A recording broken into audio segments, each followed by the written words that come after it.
There are some days when I am angrier than others. There are some weeks where you're just like, yeah, we're in hell, but you find silver linings and you keep moving through. And that is the job that all of us are being called to do, which is to recognize the gravity of the situation that we're in while also being able to hold tight to our joy. This weekend was a mix of emotions. It was Pride weekend here in New York City, where I am. And I, as a Black queer woman, celebrated and took time to be in community with friends, with folks to really mark an occasion where we should be talking about our advancements as a community. And we're just holding on for dear life. And folks really saying to themselves, like, this could be our very last legal pride. We have no idea what next year, this time, where we'll be, what it will be like, and by it, America. But what is for sure, what is for certain, is that this big bullshit billionaires bill is going to be the death knell for Americans. And Republicans just don't give a shit. And instead of Democrats focusing on this regime and this oligarch takeover of America, oh, they have their sights on someone who actually seems to know how to win elections. You can't make this shit up. Welcome, dear friends. It's time for the Danielle Moodie Show. Let's get into it.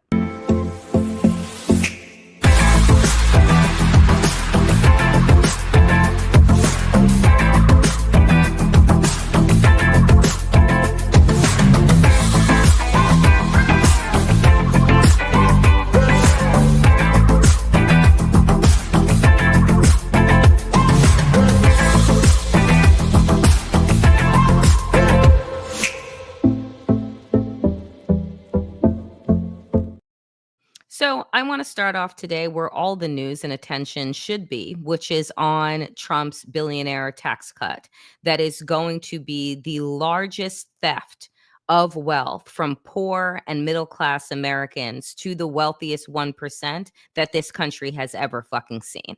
And that is not an understatement. That is not an overstatement. That is just pure facts. Chris Murphy laid it out fantastically in a 6-part thread. And he wrote this. Okay, so Republicans just introduced a 900-page bill none of them have read, but my team is going through it line by line on this thread. You can see the hidden provisions we found. We'll update all day.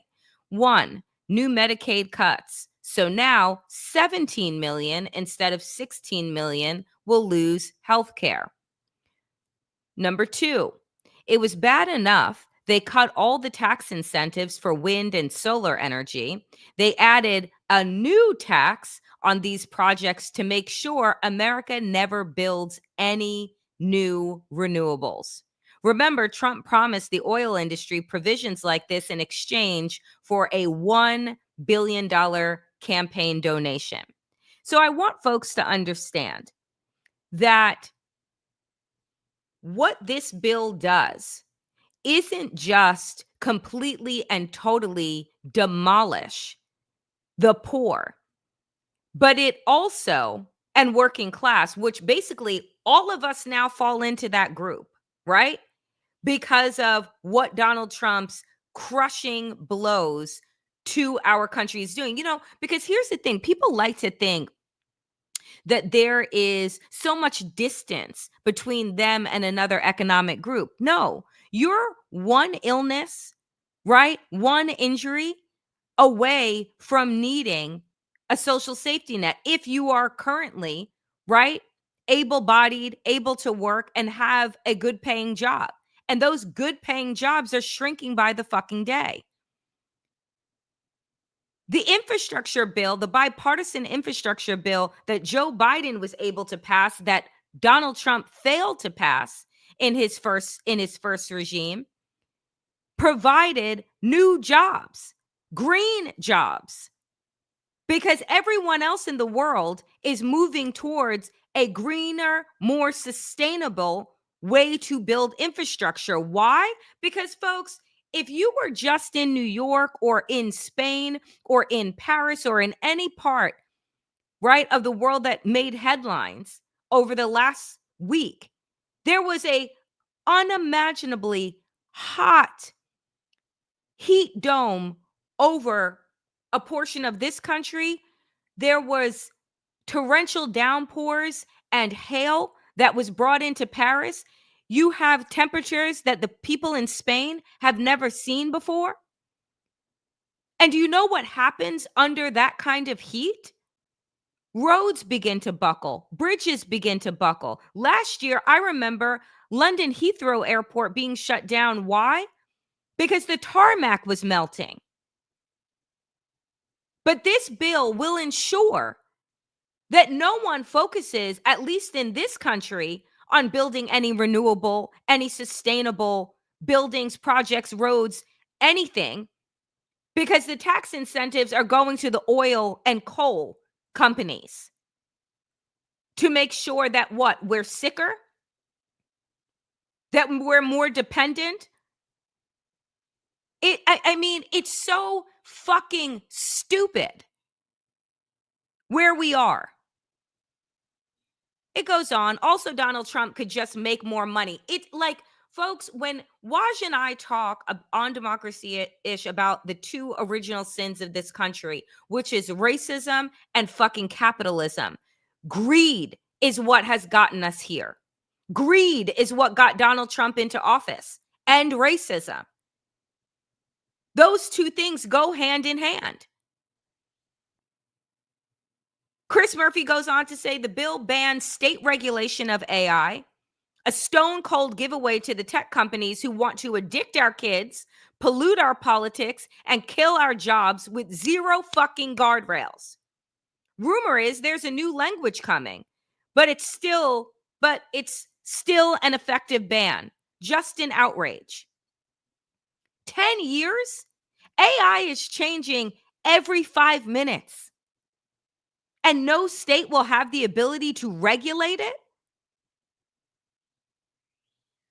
It is like this bill is honestly solidifying certain death, not just to industry, but to actual people.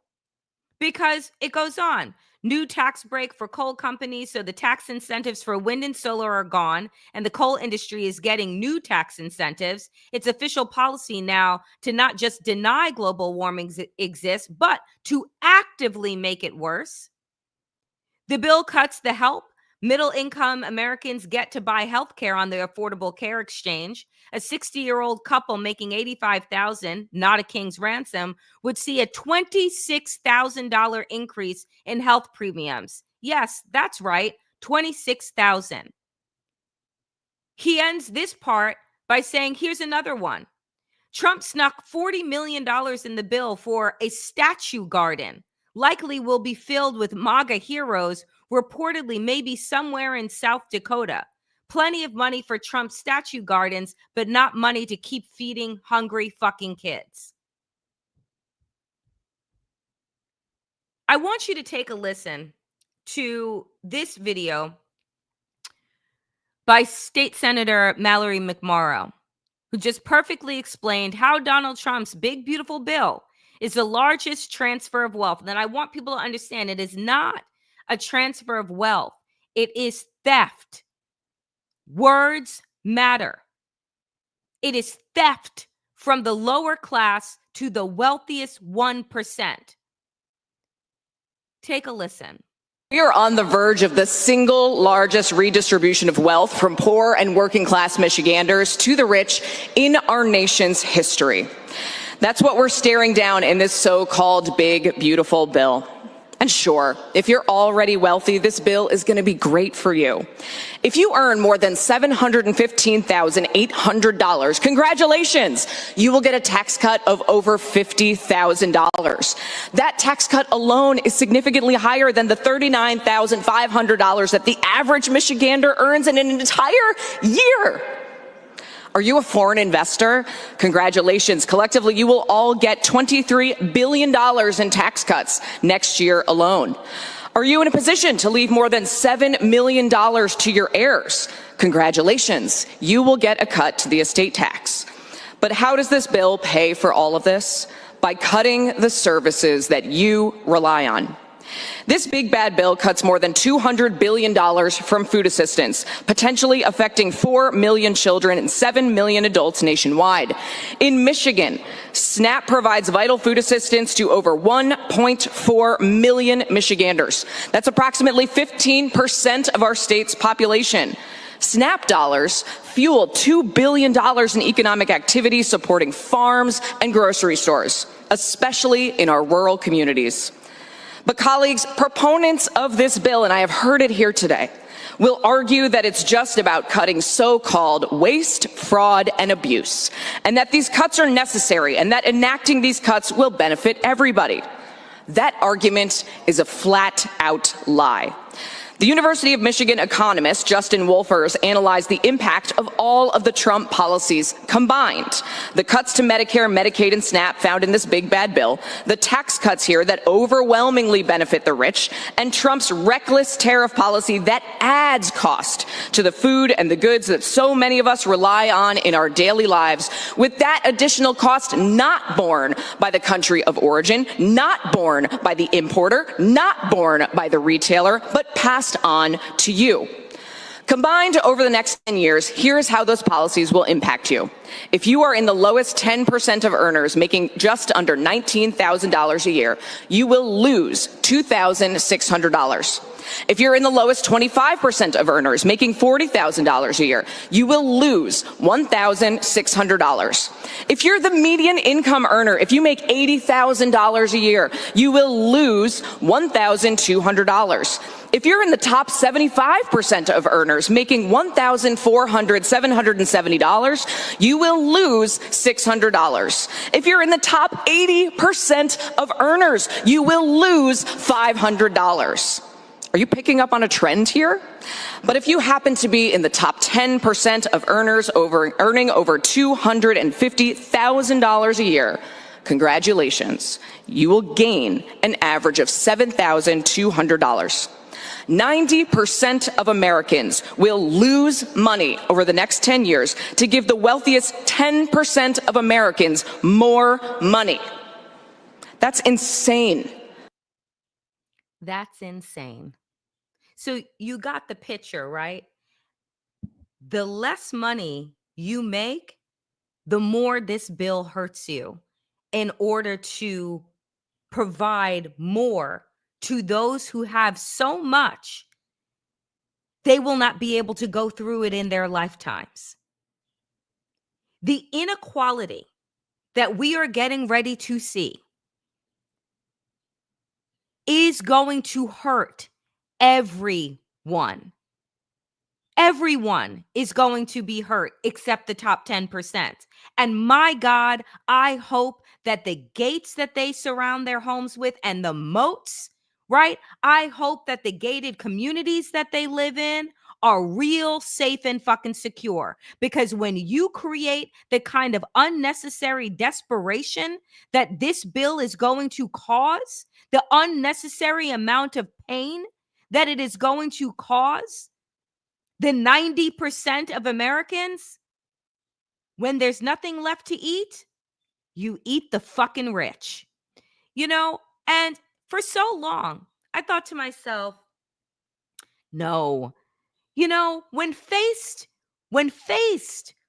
right, with real life people, they have to be able to shift their hearts and minds. Like there has to be something in that chest of theirs, right?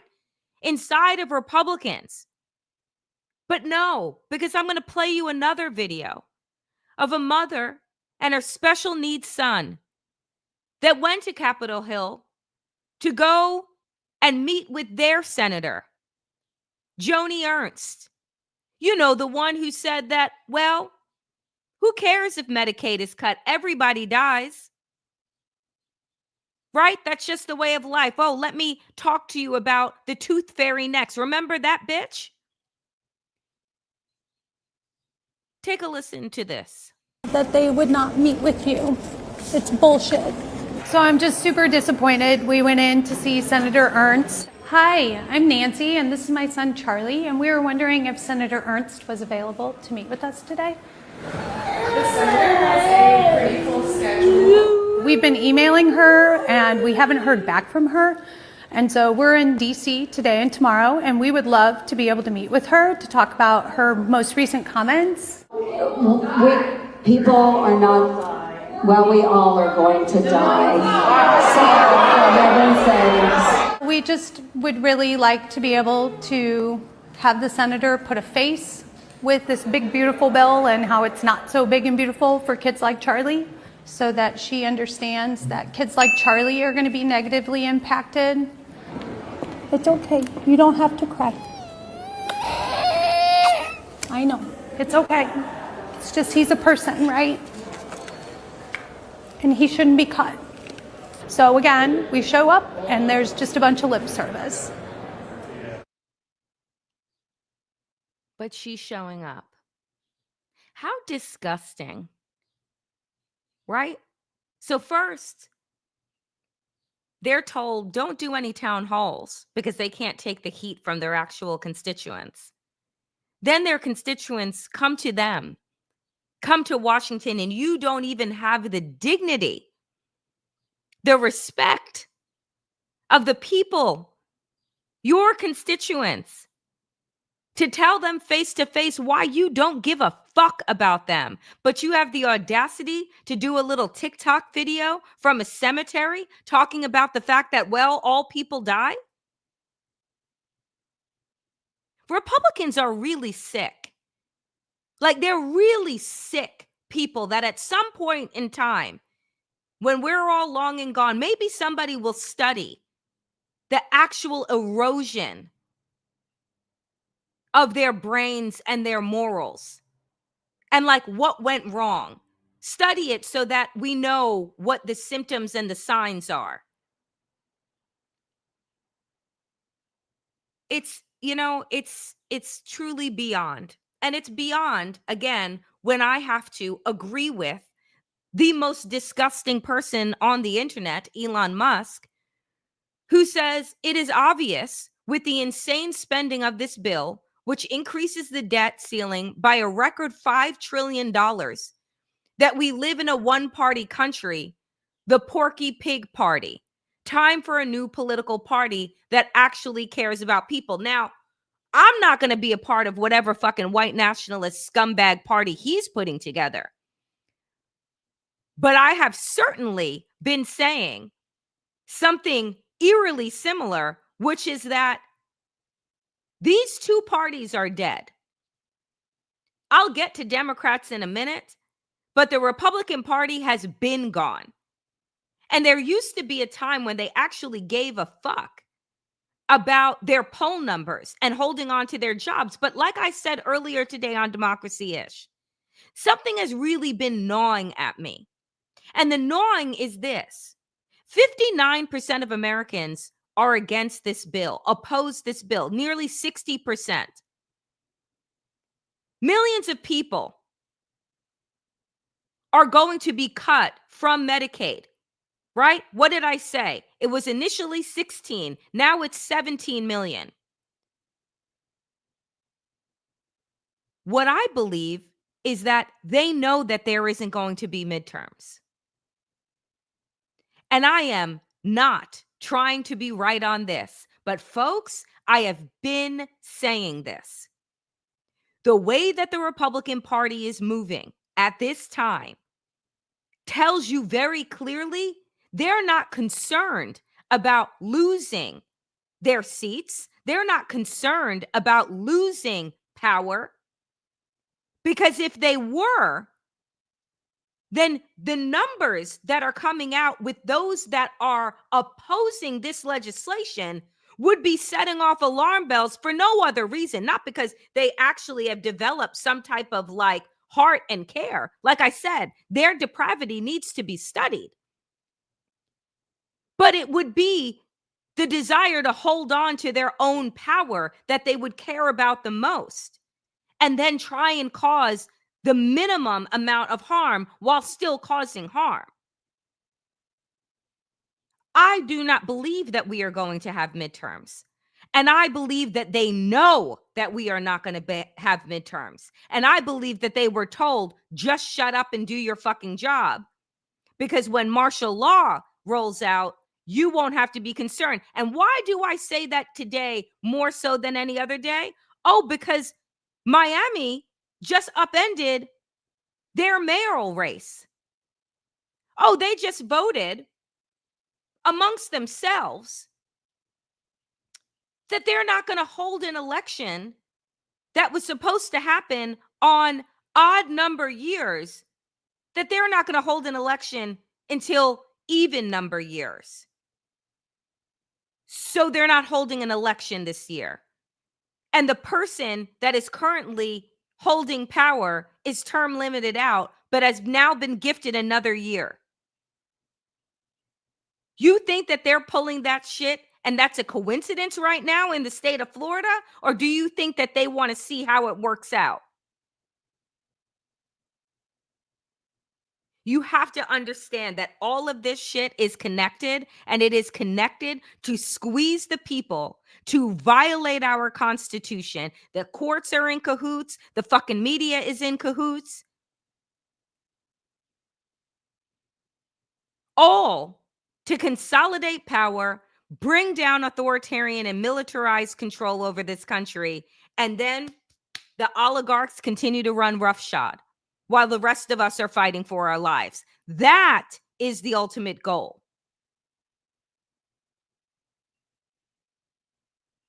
You know, take a listen to another person, a Republican. But here's how the Republicans work. Tom Tillis comes out, speaks out against this billionaire bullshit bill, and then in the same breath is like, oh, by the way, I'm not seeking re-election, because in this cult, if you speak out against the king, then you get axed. So he took himself out of the game. But take a listen to what he has said now that he's relieved himself from the shackles of re-election. Between the state-directed payments and the cuts scheduled in this bill, there's a reduction of state-directed payments. And then there's the reduction of the provider tax. They can't find a hole in my estimate. So what they told me is that, yeah, it's rough, but North Carolina's used the system. They're going to have to make it work. All right. So what do I tell 663,000 people in 2 years or 3 years when President Trump breaks his promise by pushing them off of Medicaid because the funding's not there anymore, guys? In the White House, senators advising the president are not telling him that the effect of this bill is to break a promise. And you know, the last time I saw a promise broken around health care, with respect to my friends on the other side of the aisle. So here's where we are. Elizabeth Warren posts, 1 in 4 nursing homes say they will be forced to close if Republicans pass this bill. No grandma should be kicked out of her nursing home so that Mark Zuckerberg can buy another Hawaiian island. More than a half of nursing homes would be forced to cut, and more than 1/4 would have to close their doors. Where are these elderly people supposed to go? Because you just heard that healthcare premiums are going up. You just heard who is going to be losing money. Without the support of Medicaid, where are the elderly people going? On the street? To go get a job as an 82-year-old?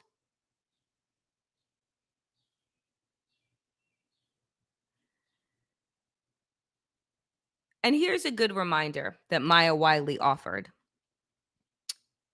It feels like a good day to remind the country that FDR raised taxes on the rich significantly, and in doing so, got us Medicare, Social Security, a jobs program, and built an American middle class. And guess what? They still had their fucking mansions, right? They still had all of their wealth. But by actually taxing the wealthy, the rest of us were able to get more.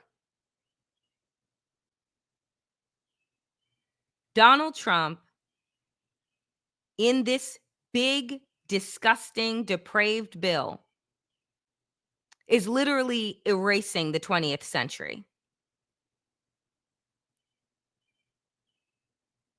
They've been doing it with bodily autonomy. They did it with affirmative action. They're doing it with their white nationalist agenda of erasure. The goal is to keep people sick, broke, undereducated, and fucking desperate so that you are satisfied with the crumbs. But if they know anything about the history of this country, I said this earlier today, they threw fucking tea into the sea for less. There is only so much pressure. There is only so much that when folks look around, they say, you know what?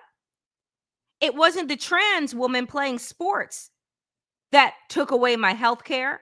It wasn't the undocumented worker that sent my grocery prices through the roof. It wasn't the queer kid that disallowed my kid to have a full quality education. What is becoming crystal clear, I pray, to a majority of Americans is that you have been bamboozled.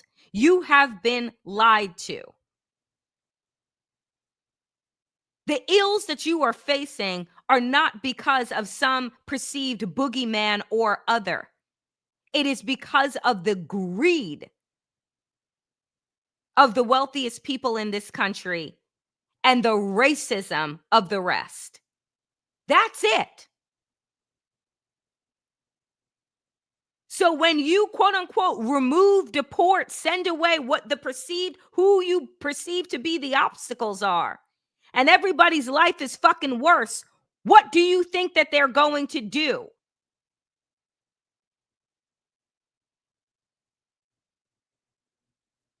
And so where do you think Democrats have put their attention? Where are Democrats while this big, disgusting bill is being pushed through the Senate? You think Democrats are focused on anything worth a fucking damn? Well, you would be wrong, because the Democratic establishment melts down over Mondani's win in New York. And my God, you never see a more united Democratic establishment than when they are choosing to eat their fucking own. Republicans don't even have any work to do. Just let Democrats do what they always do.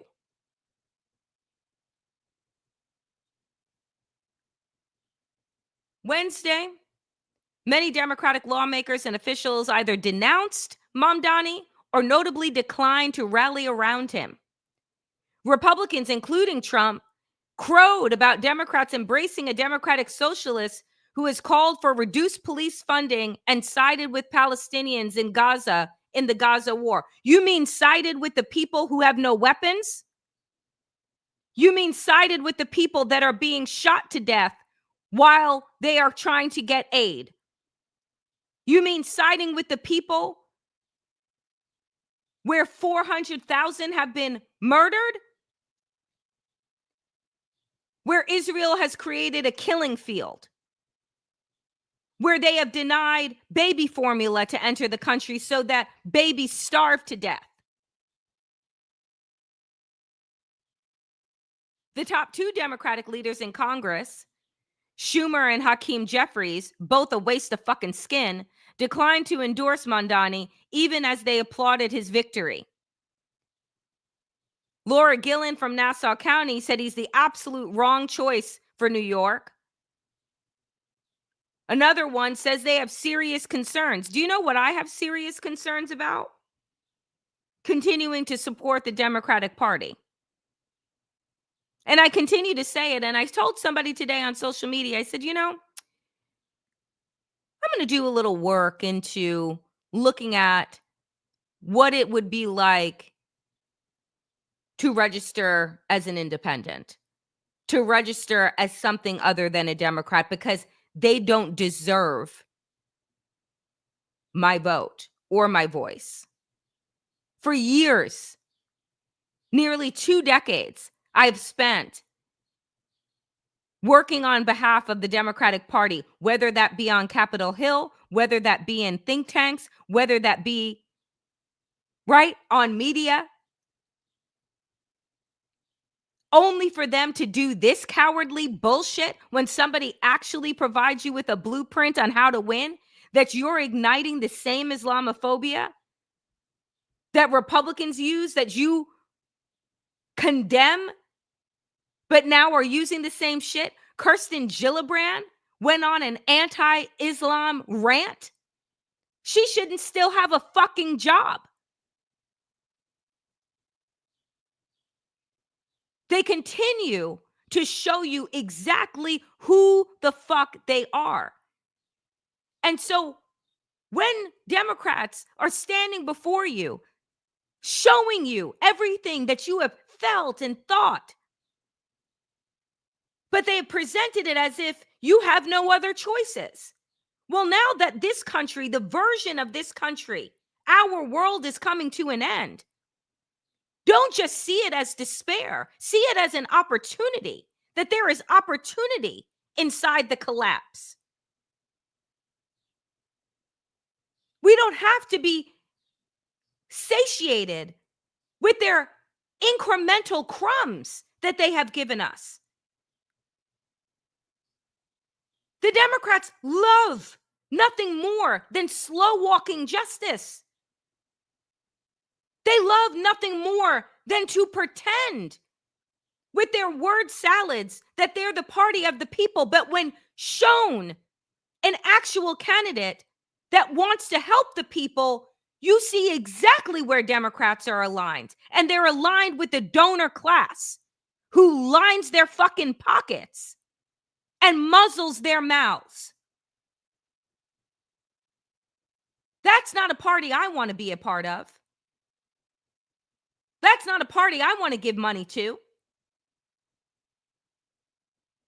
They have shown themselves to be feckless. They are a disgrace. And running the same Islamophobia campaign that was done in 2001, and they think that we're stupid? They think we can't see? That they're all suckling off the same fucking tit? I pray that New York City does not fall for this billionaire crusade backed by the establishment. I pray to God that New York City holds fucking strong and continues to learn about Zoran Mamdani and ask themselves, if socialism looks like free buses and childcare, then sign me the fuck up, because I'm not quite sure what democracy is that Democrats are supposedly offering. You know, we're here in this space right now with this MAGA-fied Supreme Court because Obama didn't do dick when they wouldn't hear and see Merrick Garland. And he allowed that to just be, instead of appointing that man, who I think would have been a shitty Supreme Court justice, but at least he wouldn't have been fucking Gorsuch or Kavanaugh or Barrett.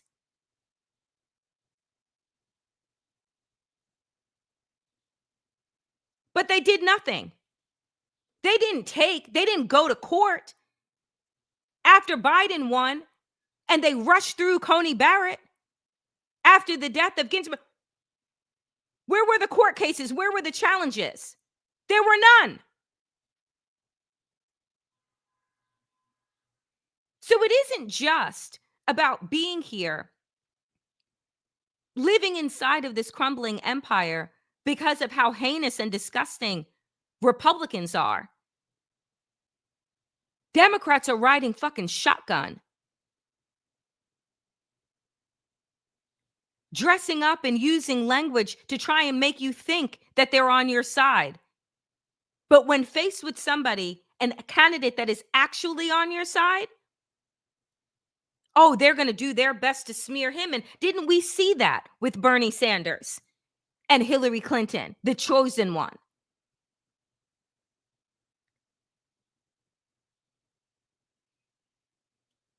And here's what they don't know. Generation Z and first-time voters played a key role in Mamdani's primary victory. Just a little bit of thought here. That instead of, oh, I don't know, trying to find the Joe Rogan of the fucking left, or I don't know, spending millions of dollars to reach out to fucking single white men, maybe you would actually follow the ground game of somebody who entered into the mayor's race with zero name recognition and ended up beating the establishment candidate by double fucking digits. And did so by doing something absolutely radical, like talking to the people. Of those who voted early in the 2025 New York City primary election, about 40% were under the age of 40, according to the data from the New York City Board of Elections. The youth turnout portrayed a substantial surge in early voting engagement by young people.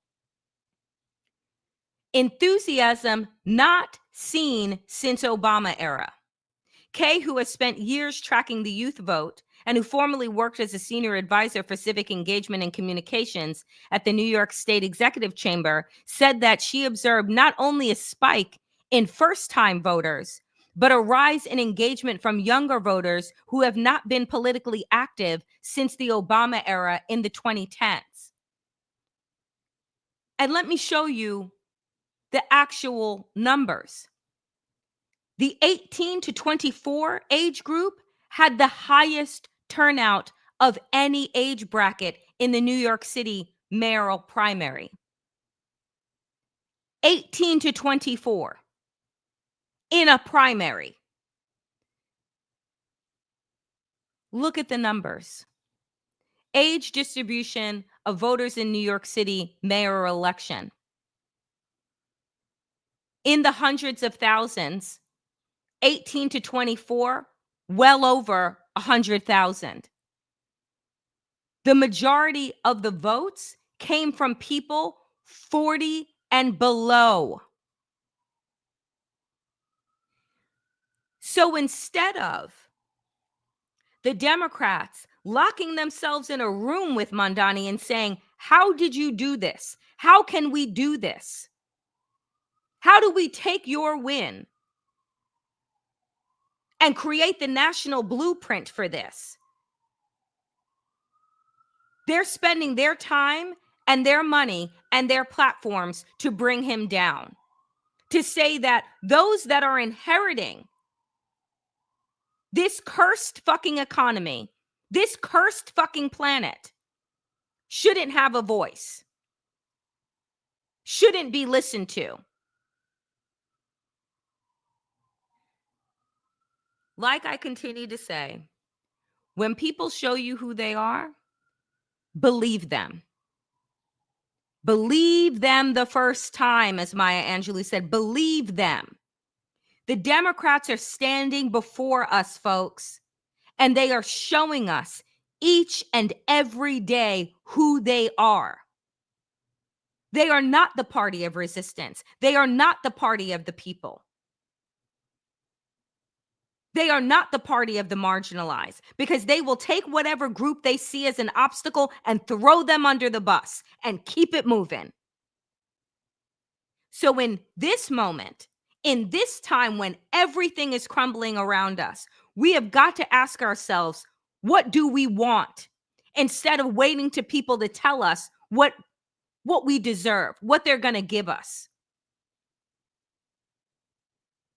The American people need to stop waiting around looking for a fucking savior and look in the goddamn mirror.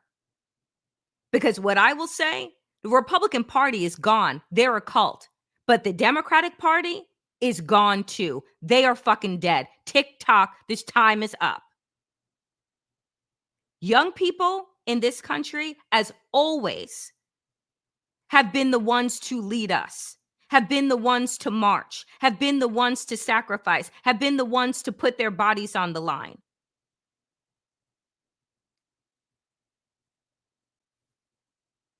They're the ones who are going to determine where this country goes. And it is why the establishment is hanging on right now for dear fucking life. And I hope their fingers fall off.